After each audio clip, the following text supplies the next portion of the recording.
A quick note. All the Vietnamese words in this series are pronounced in the northern accent, prevalent in the north part of Vietnam, such as Hanoi. In Ho Chi Minh City, people speak with a southern accent.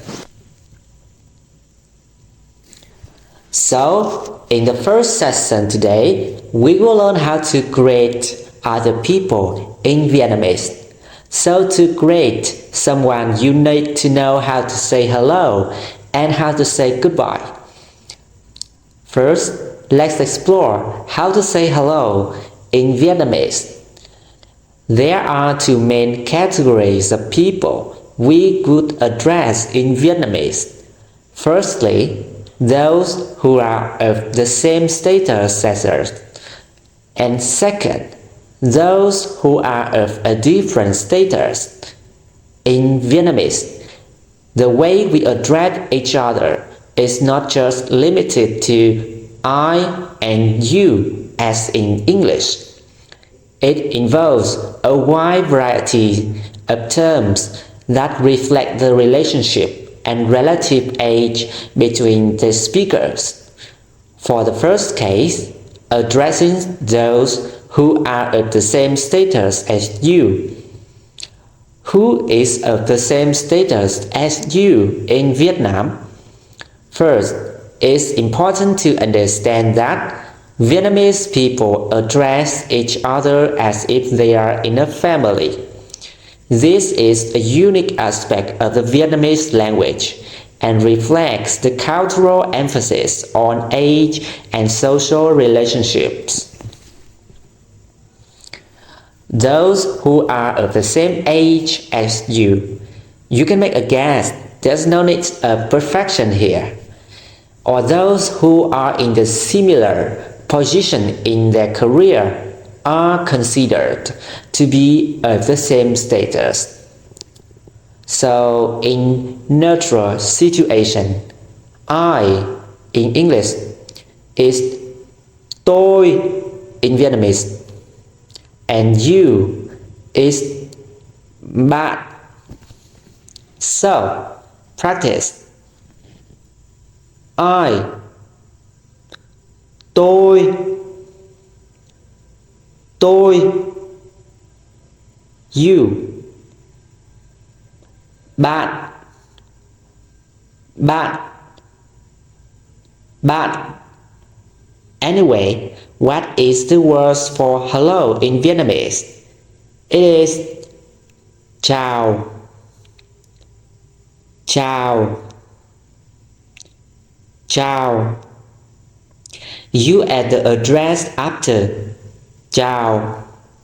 For example, hello is chào bạn. Chào bạn. Chào bạn. Bạn means friend and is used to address those who are of the same age and status as you. For a slightly more formal term in business situations, you could replace bạn with anh for males and chị for females. Anh and chị are the words we use for elder brother and elder sisters in Vietnamese, respectively. Remember, Vietnamese people address each other as if they are family members. If you want to show respect or make your greeting more formal when meeting someone for the first time who might be around your age or in a similar career position, you can address them as anh or chị while referring to yourself as tôi. For example, chào anh. That's how we address people of the same status. So, how about addressing people of different status? As I mentioned above, you would pay attention to their gender and their age. For each gender and each age bracket, we have specific words to address them.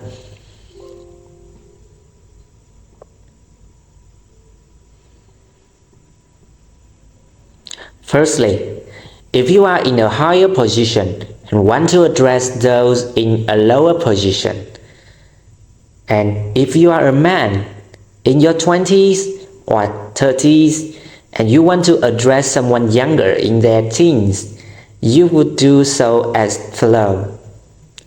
You will refer to yourself as anh and the younger person as em. For example, chào em. In a family, anh is a shortened form of anh trai, which is higher in position than em. There are two kinds of em trai, younger brother, em gái, younger sister.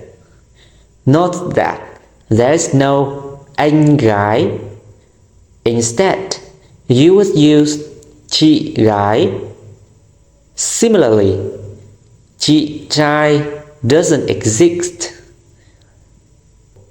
Anh is also used within a couple, with anh referring to the man and em to the woman, or those who in a lower position.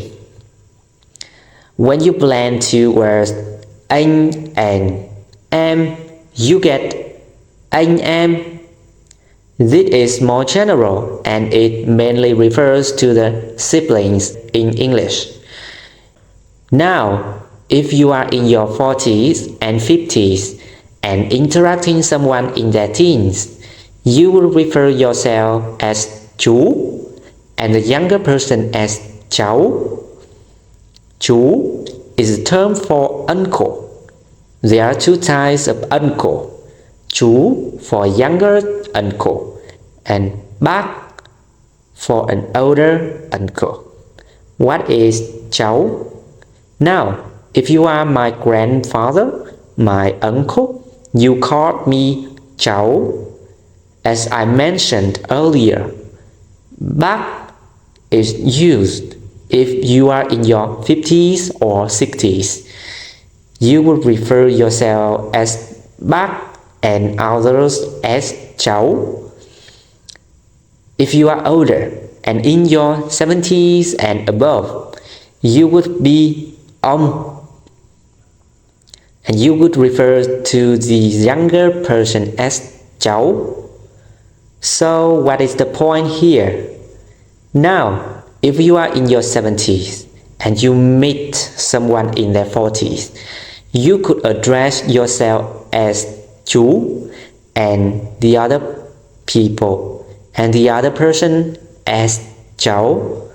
The key point here is the age gap between the two individuals. For instance, if you are in your 70s and you meet someone in their 40s, you could still address yourself as chú and the other person as cháu. This is how it works for men. For women, the terms are similar but with some variations. The female equivalent of anh is chị, anh, chị.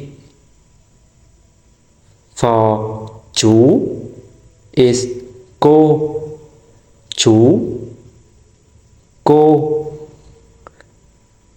Bác can refer to both men and women. The female equivalent of ông is bà. For example, if you are in your 20s and you meet a woman in her 70s, you would say chào bà. You wouldn't say chào bạn, as that's reserved for friends, or chào chị, as that would be too youthful a term for someone in their 70s.